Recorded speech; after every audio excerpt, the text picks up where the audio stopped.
भगवान भुवन भास्कर उदय होकर आपकी जीवन को नष्ट कर रहे हैं। दिन गया, रात्रि आई, रात्रि गया, अब पता नहीं दिन पूरा हो कि आज का ना हो।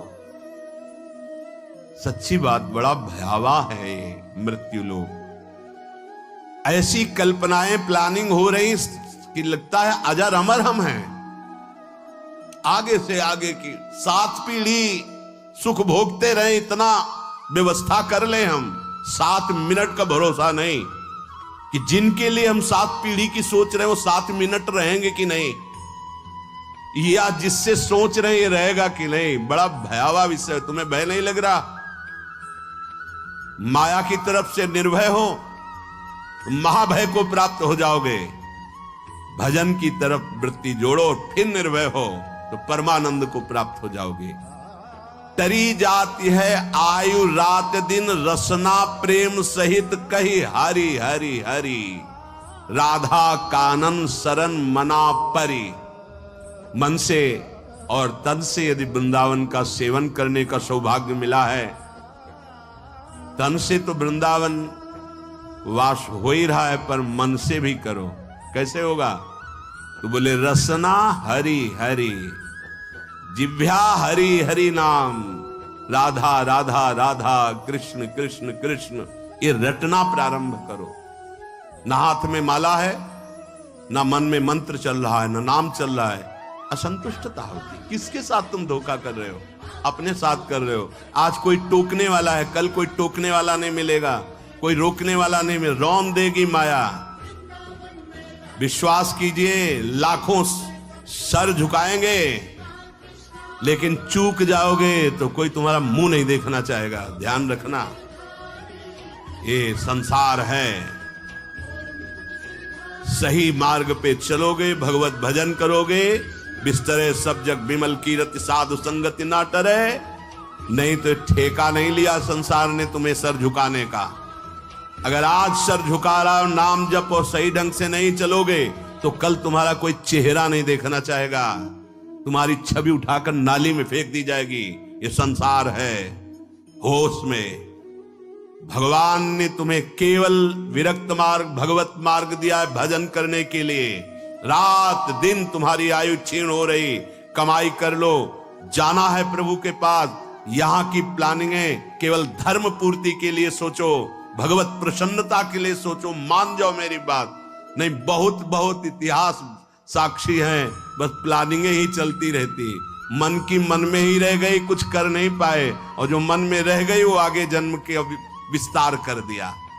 बड़े महापुरुष कह रहे हैं, तरी जाती है आयु रात दिन। रात दिन चला जा रहा है। काल करे सो आज कर, आज करे सो अब, पल में परलय होएगी, बहुरी करोगे कब। भजन के लिए अरे फिर कर लेंगे, और भोगों के लिए, विषय के लिए, प्रपंच के लिए अभी। उल्टा करो, जब भोगों के लिए मन लालायित हो तो आगे के लिए टाल दो, भजन के लिए अभी अभी अभी, इसी समय से। राधा राधा राधा। गही रही मीत रवि सुता को तट, अपनावेगी कुंवरी कृपा करी। श्री हरिवंश प्रसाद स्वामिनी, दय है उर आनंद विपुल भरी।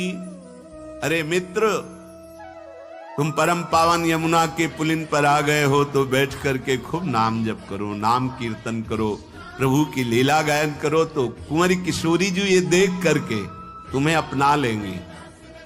जहां स्वामिनी जी ने अपनाया, तुम्हारे हृदय में आनंद स्रोत खुल जाएगा। हरिवंश प्रसाद से स्वामिनी जी तुम्हें अपने चरणारविंद का परम सुख प्रदान करेंगी। स्वामिनी जी के चरणों से प्रेम रस धारा बहती रहती है। आचार्य प्रसाद से, गुरुदेव प्रसाद से स्वामिनी जी कृपा करेंगी, संबंध का निर्वाह करती हैं। वो आपके हृदय में प्रेम जागृत कर देंगी। निर्दूषित करिवास रसिक जन, सदा संगरमी दृढ़ व्रत यह धरी। निर्दूषित, अगर हमारे अंदर रहनी दूषित रही तो धाम में रहते हुए अंतिम समय यहां शरीर छूटे कल्याण हो जाएगा, पर प्रिया प्रीतम के समीप पहुंचना, उनकी नित्य सेवा में पहुंचना ये दुर्लभ हो जाएगा। कह रहे हैं कि कृपा से तुम्हें लाडली जी ने वृंदावन धाम का अगर वास दिया है तो रसिकों का संग भी दिया, तो निर्दूषित वास करो। निर्दूषित, हमसे कोई अपराध न बन जाए, हमसे कोई दोष न बन जाए। वैसे ये व्यवहार शून्य देश है, ये प्रेम मार्ग के पथिकों का है। यहां केवल प्रिया प्रीतम की प्राप्ति का लक्ष्य लेके आया जाता है, यहां केवल प्रिया प्रीतम की प्राप्ति का ही साधन किया जाता है, यहां केवल प्रिया प्रीतम अपने मानने वालों का ये देश है, अन्य कोई वृत्ति ही नहीं। निर्दूषित कर वास और रसिक जन संग सदा, दो बातें। अगर वृंदावन का वास मिला है तो निर्दूषित वास करो, कोई आपसे अपराध न बने, कोई दोष न बने, और सदैव रसिक जनों के संग में रहो, उनकी आज्ञा में रहो। तो ये दृढ़ व्रत क्या करेगा? प्रिया प्रीतम का संग प्रदान कर देगा। यह है साधन। वृंदावन का आश्रय वास स्वीकार किया, रसिक जनों का संग, तो अभंग प्रेम रंग प्रदान करने वाले प्रिया प्रीतम का संग प्राप्त हो जाएगा। वृंदावन हित रूप चिंतवत कुंजनी विचरी प्रेम सो उर्भरी। जहां आपके हृदय में एक बार प्रिया प्रीतम प्रकाशित हुए, ये कुंज निकुंजे इसी दृष्टि से आपको दिखाई देने लगेंगी, नवीन नवीन लीला रस में डूबे रहेंगे।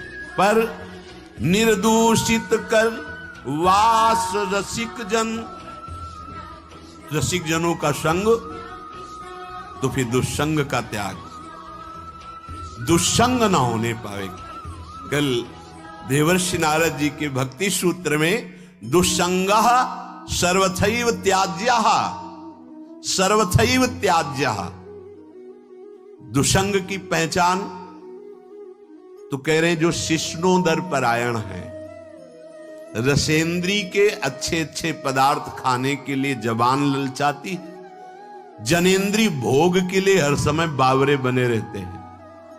शिष्णोदर परायण, यद्यशद भी पथि पुनः शिष्णोदर कृतोद्यमैः आस्थितो रमते जंतुस तमो विशति पूर्ववत्। सत्यम शौचम दया मौनम बुद्धि श्रीर्यशः क्षमा समो दमो भगश्चेति यत्संगाद्याति संक्षयम। तेषु शान्तेषु मूढ़ेषु खंडितात्म स्वसाधुषु संगम न कुर्याच्छोच्चेषु योषित क्रीडा मृगेषु च। जो मनुष्य संभोग प्रिय है और रसेंद्री के भोग पदार्थों से प्रियता रखता है, ऐसे नीच पुरुष का संग नहीं करना चाहिए। जो भगवान की भक्ति से रहित है, केवल शिष्ण और उदर परायण है, उनका संग नरकगामी बना देगा। भगवान मना कर रहे हैं। आस्थितो रमते जंतुस्तमो विशति पूर्ववतम। पूर्व में हम अनंत जन्मों में इन्हीं भोगों में फंसे रहे हैं, आज हमें परमार्थ का मार्ग मिला है। यदि हमने कहीं ऐसे पुरुषों का संग कर लिया तो हमारा परमार्थ बिगड़ जाएगा। सत्यम शौचम दया मौनम बुद्धि श्रीर् यशः क्षमा समो दमो भगश्चेति यत्संगाद्याति संक्षयम। ऐसे दुष्ट संग से हमारे जीवन में सत्य का अभाव हो जाएगा। सत्य बोलना, सत्य मार्ग में चलना, सत्य चिंतन करना छूट जाएगा। पवित्रता नष्ट हो जाएगी, दया की जगह क्रूरता आ जाएगी। मननशीलता जो भगवत चरणारविंद की होनी चाहिए वो विषयों की होने लगेगी। हमारी बुद्धि, लज्जा, स्त्री, ईश्वर, ये सब भागवतिक सद्गुण नष्ट हो जाते हैं। अतएव दुष्ट संग न करे। ये जो अशांत चित्त है, मूर्ख है, भगवत विमुख है, नष्ट बुद्धि है, ये जो भोगों के खिलौने बने हुए हैं, ऐसे असाधु पुरुषों का कभी भी साधक संग न करे, नहीं तो नष्ट हो जाएगा।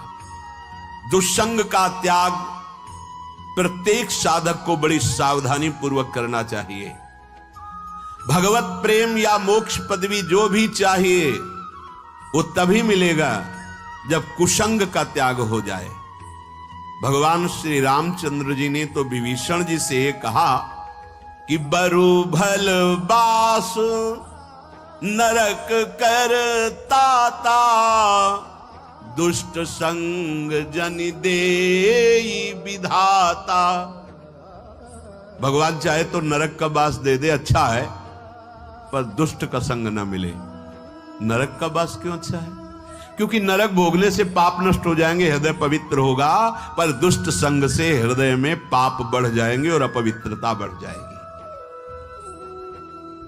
दुष्ट संग बड़ा दुर्भाग्य उदय होता है तब मिलता है। जैसे बड़ा सौभाग्य उदय होता है, भगवत कृपा होती तब साधु संग मिलता है, ऐसे बड़ा दुर्भाग्य उदय होता है तब दुष्ट संग मिलता है। इंद्रियों का कोई भी विषय, अभी तक तो बाहरी दुष्संग की बात, अब कह रहे हैं अंदर दुष्संग की बात। व्यक्ति जनित दुष्संग और वृत्ति जनित दुष्संग। अब अंदर की बात, इंद्रियों का कोई भी विषय जो हमारे मन को प्रियालाल से अलग करके, सतमार्ग से अलग करके भोग लालसा पैदा कर दे, पाप लालसा पैदा कर दे, गंदे विचार बढ़ा दे, हमारे भगवत प्राप्ति से हमारे चित्त को चलायमान कर दे, वो दुष्संग है वृत्ति का। बड़ा सावधानी की जरूरत है। ये भगवत प्राप्ति का मार्ग चलना थोड़ा कठिन है, भगवत प्राप्ति नहीं कठिन है, क्योंकि हमारी वृत्तियां उसी में फंसी रही है। तो ऐसे सत्संग 10 वर्ष सुनो, और हमें लगता है कि अगर सही दुस्संग हो जाए तो 10 दिन में पूरा 10 वर्ष का चैप्टर बदल देगा।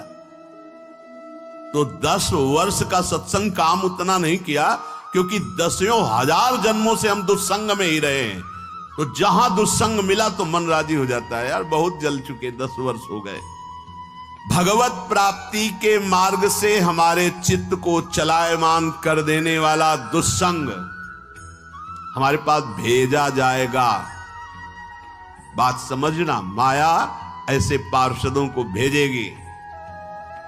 बहुत सावधान। अपने जीवन को केवल इसीलिए प्रारंभ हुआ था, प्रियालाल के लिए ही हमारा जीवन। हमें हर्षित नहीं होना किसी भी पद, व्यक्ति, वस्तु, स्थान में। अगर हर्षित हो गए तो मन फिर प्रियालाल में लगना बड़ा कठिन हो जाएगा।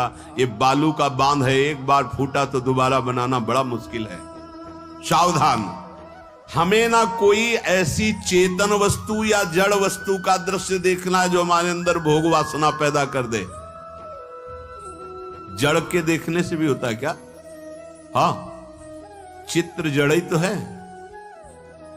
जो आप चलचित्र देख रहे हो जड़ ही तो है ना, उसमें कुछ हो थोड़ी रहा है, वर्तमान में थोड़ी हो रहा है, वो तो चित्र है। लेकिन वो चित्र तुम्हारे चित्त को बलात् आकर्षित करके भोगों में फंसा देगा। बहुत सावधान। ना कोई चैतन्य वस्तु। संगम त्यजेत मिथुन वृत्ति नाम मोक्षो। मैथुन धर्म से युक्त किसी भी प्राणी पर दृष्टि जाए तत्काल मानसिक प्रणाम करके हटा लीजिए। दोबारा दृष्टि गई तो पतित हो जाओगे, संकल्प विकल्प होने लगेगा। इसीलिए साधक अपनी दृष्टि पर शासन रखता है। ये उचक्का की तरह ऐसे ऐसे चलना साधकों का स्वभाव नहीं होता। बावरों की तरह ऐसे ऐसे देखना, गर्दन इधर, ग्रीवा झुकी हुई है, आगे का मार्ग देख रहे हैं, नाम निरंतर चल रहा है। किसी से बात कर रहे हैं अगर तो भगवत वार्ता कर रहे हैं, चेहरा देखना जरूरी नहीं, चाहे स्त्री हो चाहे पुरुष हो। जब आपको पता है कि हमारे पूज्य जन है तो हम उनका दर्शन करते, नहीं तो चरणों तक सीमित है। ऐसे बात की चल लिया, कोई भी रूप हमारे नेत्रों ने नहीं पकड़ा तो प्रियालाल के रूप में तन्मयता बढ़ेगी। बड़ी सावधानी से। एक नैमिषारण्य के संत भगवान थे, वो कभी नहीं देखते थे किसी की तरफ, बस ऐसे जैसे पूज्य श्री हरि बाबा, ऐसी दृष्टि है। अगर बात करते तो उड़िया बाबा की तरफ देखकर बात करते थे, अन्यथा ऐसे रहते थे। कुछ तो महापुरुषों का हम अनुकरण करें। ऐसी चीज और मनाया जो मनाया देख रहे हैं, जैसे आप समझते हो कि सामने से नहीं देखेंगे पीछे से देख ले। बात तो अपनी चित्तवृत्ति की है। अगर हमारी चित्तवृत्ति दूषित हो रही तो सामने और पीछे से क्या है, झरोखे से क्या है। हमें अपनी चित्तवृत्ति दूषित होने से बचाना है। हम ना कोई ऐसी चर्चा सुने, ना कोई ऐसी चर्चा करें, ना ऐसे स्थान में जाएं, ना ऐसी पुस्तक पढ़ें, ना ऐसा दृश्य देखें, ना ऐसा चित्र देखें, ना ऐसी वस्तु खाएं, ना ऐसी कोई सूंघने की वस्तु लें जिससे हमारे अंदर प्रमाद स्थिति आ जाए और इंद्रियां विषयों की तरफ प्रबल हो जाएं। ये सब दुष्संग माना जाएगा। याद रखना चाहिए, अच्छे और बुरे भावों की उत्पत्ति, ये 10 बातें प्रधान होती हैं। आपके अंदर अच्छे भाव आ रहे या बुरे भाव आ रहे तो उनमें 10 बातें प्रधान हैं। पहला, स्थान। आप कहां बैठे हैं, कहां रह रहे हैं, किस जगह खड़े हैं, आपको स्थान देख करके ही बर्ताव में उतरना है। जैसे मदिरालय है, आप वहां खड़े होंगे तो तमोगुण अपने आप बढ़ने लगेगा, आसुरी प्रवृत्ति बढ़ने लगेगी। ऐसे ऐसे जिस स्थान पर खड़े होने से, देखने से, बात करने से हमारी वृत्ति बिगड़ रही, उस स्थान का तत्काल त्याग कर देना चाहिए, वहां से हट जाना चाहिए। पहला है स्थान। जैसे सत्संग, यमुना जी का एकांतिक पावन तट, किसी लता के नीचे, किसी संत भगवान के सानिध्य में, अब हमारा ये स्थान भजन वृत्ति बढ़ाएगा। उस व्यक्ति का घर जिसके पास जाने से वासनाएं बढ़ रही, उस स्थान में जहां दृश्य देखने से हमारे अंदर गंदी बातें आ रही, पहला है स्थान। दूसरा है अन्न। बहुत बड़ा प्रभाव अन्न का होता है। अगर अधर्म के द्वारा कमाया हुआ अन्न है तो बुद्धि अधर्म में ही लगेगी। यदि भोजन पकाते समय, रसोई रांधते समय आप विकारात्मक चिंतन कर रहे हैं तो कोई भी प्रसाद पाए उसके अंदर विकार जागृत हो जाएगा। अन्न का बहुत बड़ा प्रभाव पड़ता है। एक बार पूज्यपाद उड़िया बाबा जी महाराज अपने परिकर के साथ भ्रमण में थे तो किसी बड़े धनी मानी ने निमंत्रण दिया, महाराज आज यहीं रुको। तो बाबा ने कहा हम लोग गांव के अंदर नहीं रुकते। तो बाहर कोई वृक्षों का समुदाय, जंगल जैसा, तो उसमें वहां रुके, पर भोजन उनकी तरफ से, भोजन सबने पाया। जब सुबह हुआ तो महात्मा जन, साधक जन एक दूसरे की तरफ देखे और बोले आज तो हमको बड़ा दोष हुआ, गंदा स्वप्न आया और हमारा संयम बिगड़ गया। बोले ये तो हमको भी हुआ, जितने थे सबको हुआ। उड़िया बाबा के समीप गए। बाबा ने कहा अच्छा ऐसा हुआ, ये तो अन्न दोष है, बुलाओ सन्न पवाने वाले को, फिर चलेंगे। बुलाया और बाबा ने कहा बिल्कुल सत्य बोलना, नहीं तो आप जानते हो इतने महात्माओं के संयम को आपने भ्रष्ट कर दिया, सत्य बोलना क्या बात थी। तो उनका महाराज संतान नहीं हो रही थी, सुना था आप बहुत सिद्ध महापुरुष हैं तो आपके परिकर को इसीलिए पवाया। अंदर काम भाव था कि हमारे कामना थी कि संतान उत्पन्न हो, वैसे ही चिंतन करते हुए बनाया ऐसे। बोले सबका संयम नष्ट कर दिया। होश में, नरक जाने वाली बात मत सोचो। अरे संतों को पवाओ जैसे अपने पुत्र को पवाते हैं, ऐसी भावना करनी चाहिए। आज हो भाग्य तो परिणाम खुद मंगल में निकलेगा। काम भाव से युक्त होकर क्यों बनाया, सब संतों के अंदर विकार पैदा कर दिया। अन्न का प्रभाव पड़ता है, हम जैसा अन्न पाते हैं वैसा। कई बार सुनाया है सिद्ध महापुरुष पूज्य प्रातः स्मरण श्री बलराम दास जी महाराज झाड़ू मंडल के, यमुना के पावन तट पर ही है, रास मंडल के पास ही, वो अपने एक लता के नीचे बैठे हुए भगवत चिंतन कर रहे थे। अचानक यमुना जिस नजदीक है तो कोई माई स्नान किए हुए निकली तो नेत्रों ने देखा और विकार उत्पन्न हो गया। वयोवृद्ध सिद्ध महापुरुष, उन्होंने कहा आप तो इस शरीर को नष्ट कर दूंगा। शिष्यों ने कहा महाराज ऐसा क्यों? बोले किसी माता के शरीर को देखकर हमारे अंदर विकार क्यों आ गया? ऐसा नहीं, आज तक कभी नहीं हुआ, ऐसा क्यों हुआ? उनका महाराज आपस में सब शिष्यों ने कि कुछ ना कुछ तो खान पान में गड़बड़ी हो गई, तभी ऐसा हुआ।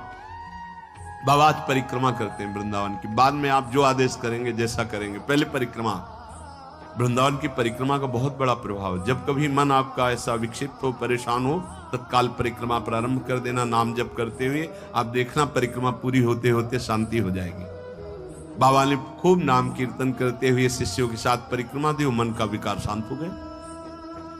उनका ऐसा कैसे हो सकता है कि हमारे अंदर विकार आ गया? ये बड़ी सूक्ष्मता का विषय है। कल प्रसाद कहां से आया था? उस समय लाडले गोविंद देव जी महाराज यहीं विराजमान थे वृंदावन में। बोले तो ठाकुर गोविंद देव जी का प्रसाद आया था। लकुट उठाई, है वो भगवत स्वरूप। तस्मित तज्जने भेदा भावान। भगवान और भगवान के ऐसे जनों में भेद नहीं होता, वो भगवत स्वरूप होते हैं। गए और कहा बताओ, आपका प्रसाद न पावे तो अपराध लगे कि प्रसाद नहीं पाया, और प्रसाद पावे तो हमारे अंदर काम जागृत हो जाए, हम तो मरे ना दोनों तरफ से। तो ठाकुर जी बात कर रहे थे, दूसरों को नहीं सुनाई दे रहा था। कह रहे थे कि देखो नाराज मत हो, कलकत्ता की वैश्या थी, उसने भोग लगाया। अब उसने भोग लगाया तो हमने चख पाया। तो आपको प्रसाद का किनका लेना चाहिए? किसने कहा था कि पूरा प्रसाद पाइए? जरा किनका ले लेते हो, मधुकर ही पाते। हाँ ये बात आपकी मान। तो हमारा तो पूरा विश्व है, कोई भी भोग लगाएगा हम तो पाएंगे। हमारे प्रसाद की निष्ठा आप सबके हृदय में, तो किनका लीजिए, पूरा मत पाइए। सोचिए, भगवद अर्पित प्रसाद और वृत्ति, भगवान ने आदेश किया किनका पाओ, माधुकरी मांग के खाओ। यहां वर्णन कर रहे, यदि हम अन्न थोड़ा भी हमारे अंदर दूषित चला गया, तो जब कभी ऐसी विकार की भावना हो, आपके अंदर विकार बन रहा है, तो खोजिए। आपने कोई दृश्य देखा है, आपने किसी से बात की है, आपने कोई ऐसा संकल्प बनाया, नहीं तो फिर भोजन दोष आ गया। अब आज उपवास कर दो, जब तक वो वृत्ति न नष्ट हो तब तक कुछ मत पाना, जल से काम चलाना। तो एक दिन एक पहर अपने आप शांत हो जाएगा। अगर बहुत विकलता हो रही तो नाम कीर्तन शुरू कर दो, भोजन मत पाना, नाम कीर्तन शुरू, बिल्कुल शांति मिल जाएगी, बिल्कुल।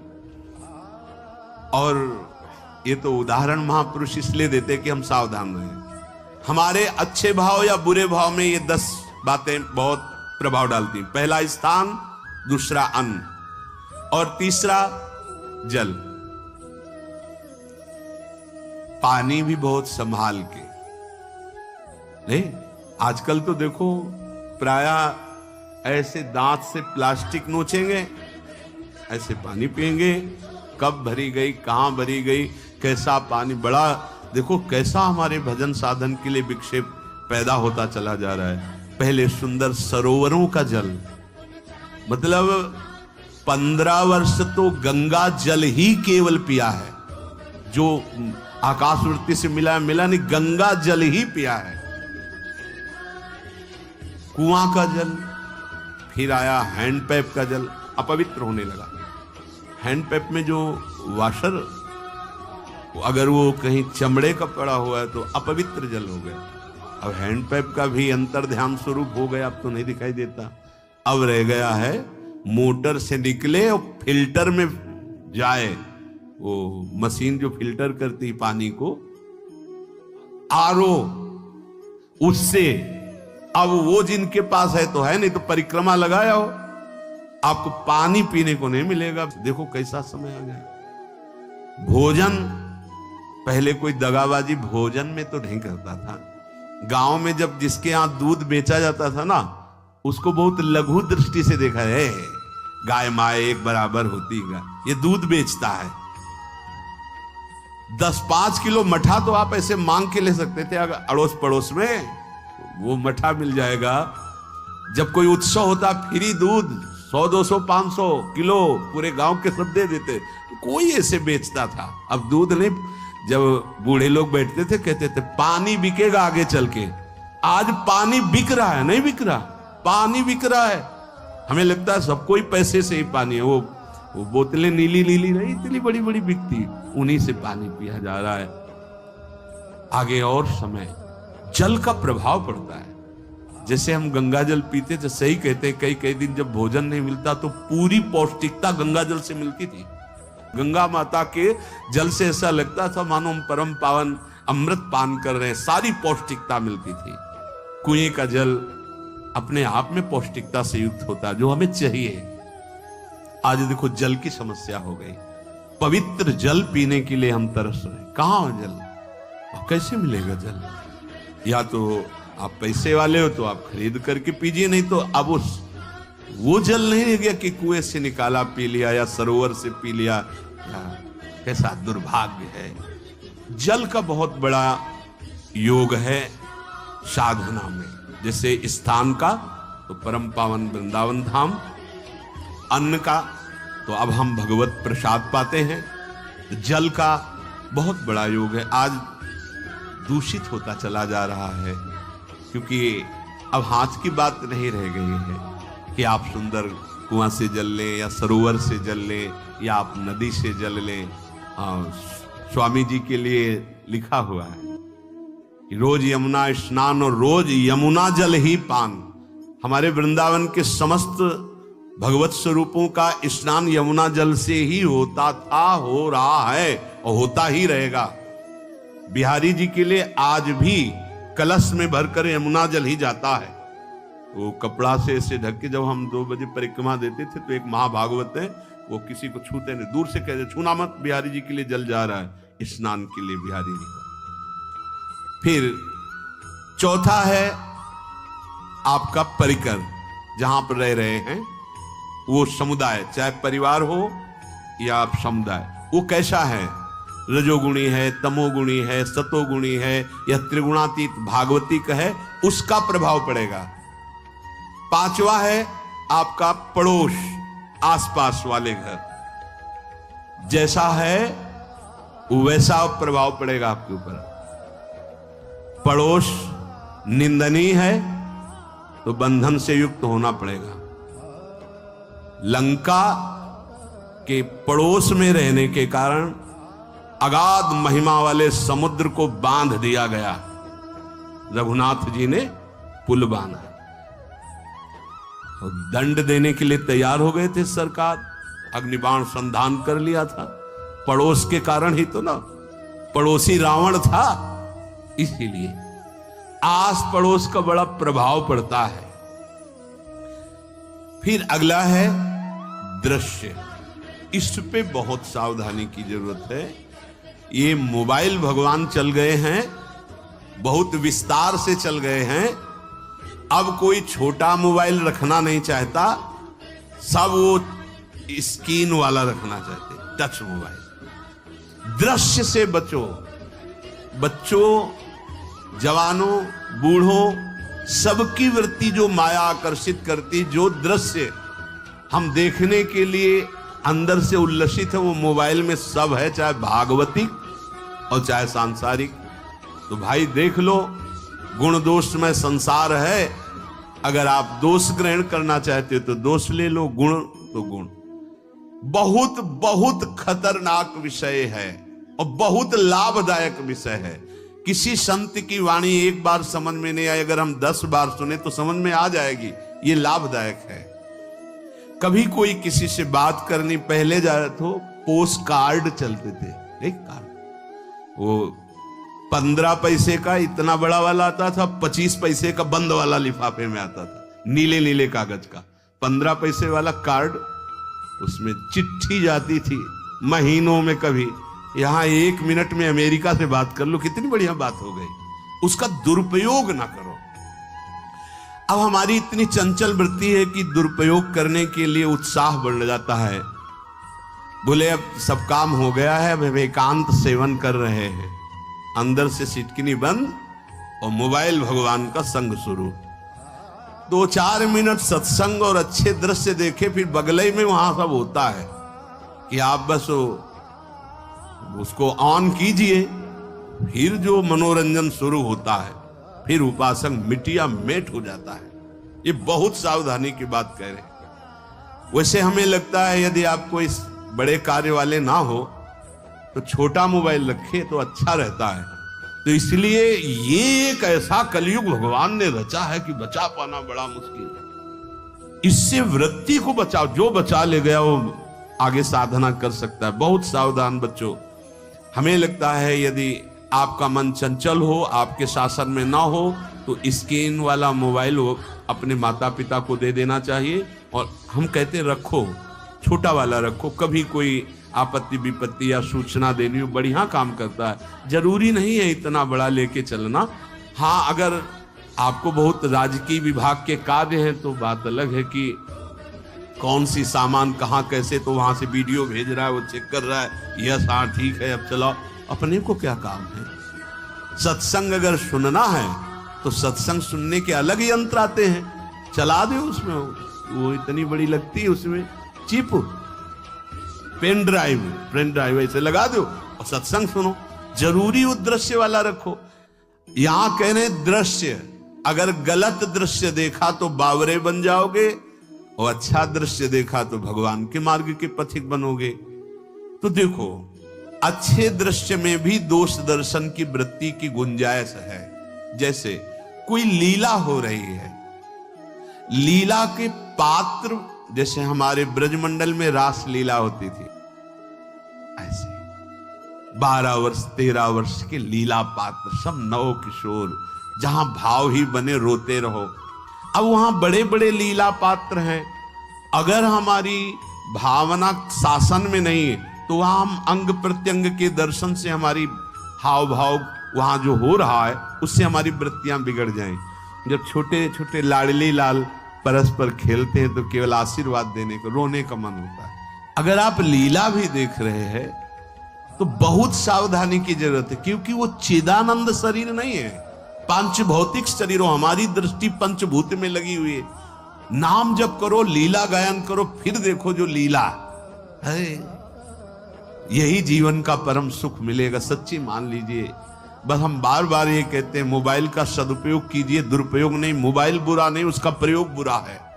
दृश्य और साहित्य, वैसे ही मनोवृत्तियां फिसलने वाली हैं। और जब ये आ गया कि फिसलाने में कितना लाभ है तो ऐसा कोई साहित्य और आलोचना, ऐसी कोई वार्ता न करे जिससे हमारे अंदर गंदे भाव आवे।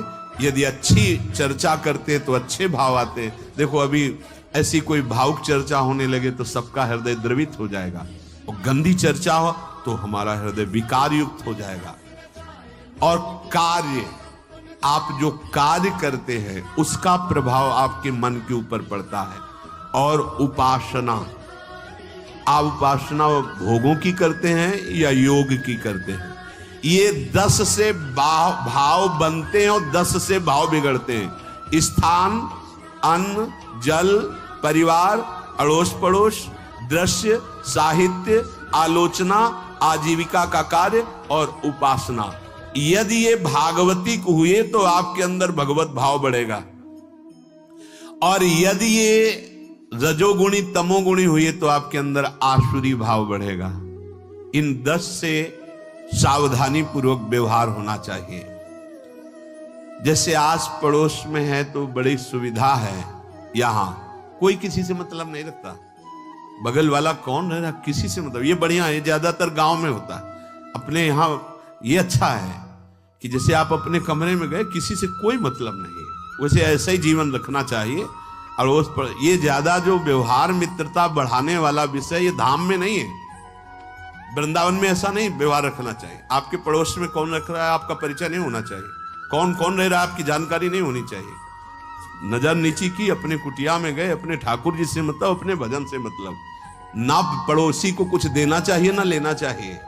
बात समझ लेना कि जैसे आज उत्सव है, उनको हम बुलाते हैं, वो हमारे यहाँ, ये व्यवहार यहाँ नहीं है। बनवासी हो, ठाकुर का भोग लगाया, अगर आपको बांटना है तो बाहर निकलो, आधा किलोमीटर दूर ऐसी जगह बांटो जो तुम्हें राधे श्याम दोबारा ना बोले। फिर वो तुम्हें बुलाएगा, फिर तो वो बैठेगा, फिर प्रपंच की बातें होंगी, निंदा स्तुति की होंगी, फिर बड़ी संगोष्ठी होती है, पता चलता है। क्या फायदा ऐसे जीवन से? आप वनवासी हो, समय एकांत में दीजिए, अपनी कुटिया में बैठिए, नाम जप कीजिए, निकलिए, सत्संग सुनिए, ठाकुर दर्शन कीजिए, परिक्रमा कीजिए, फिर अपनी कुटिया में। ज्यादा व्यवहार में नहीं उतरना चाहिए, ये वनवास है, वृंदावनवास।